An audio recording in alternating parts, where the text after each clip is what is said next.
Hi, it's me again with Corel Draw Tips and Tricks. Pretty cool. I don't even know what you want to call it, optical illusion or whatever, but one of the easiest ones to draw if you just do a couple of, and see I put a white background on it so it'd be white. But we're going to work in the center of the page, and I'm going to take a square and hit P. And then I'm going to take a 2-point line and make sure your line is long enough to go diagonally. So I'm going to put it right there. I'm going to go P. I'm going to control D, and you could do any amount, but I'm going to go 15 degrees. And control D, control D, control D, control D. Now you would be you'd almost have to take your virtual segment elite key, hold down your Alt key, and just swipe through the line. Any line you touch, it's going to cut till it stops. Now I'm going to group this together, Control G, and I'm going to rotate it 45 degrees. Now I'm going to change my dimension with my ratio lock to 10 inches. Then I'm going to take a 10-inch square and hit P to put it in the center of the page. So that ended up being perfectly. Now to save time, instead of drawing all these lines, what we could do is take a 2-point line, and you have to make sure you go from node to node, and you're only going to have to draw these few lines, and that's really it. Then with your shape, your pick tool, select those lines.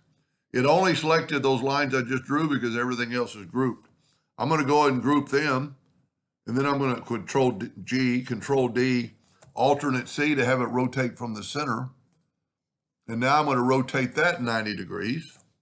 And see, it copied those lines around, and I didn't have to draw them. It's that simple. Now just pick any one and start I'm going to do a blue this time. You know, like I'm going to start here, so I'm going to go every other one. So that one I'm skipping, so I'm going to put in that one. So that one I'm skipping, I'm going to put in that one. That one I'm skipping, I'm going to put in this one. Now just the opposite on this side. The one that's missing, I'm going to fill in. And you can just go every other one all the way around. And there you have it. Now, I'm going to go ahead and take away all the lines. And it doesn't really look right in a way. So you can select it, holding down the Shift key and double click on the rectangle tool, and it's going to put a rectangle around it. Now I'm going to nudge that rectangle out of the way. I'm going to make it white, and I'm going to make the outline blue, and I'm going to nudge it back. Now it's on top, so I'm going to go Object, Order, Back a Page.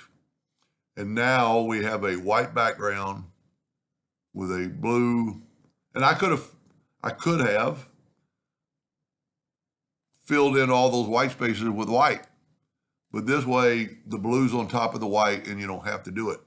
I don't know about printing a shirt, if you'd have the whole thing white and then just cover it up with blue, or would you want to fill in these with white? I don't know which one I like better, the blue or the black. And you don't have to use those two colors. You could pick any color. I think the black actually stands out more like, but they're both pretty nice. So there's your screenshot. If you want to take a shot, that's what you need to do. Anyway, I hope that helped a little bit. Thank you for watching.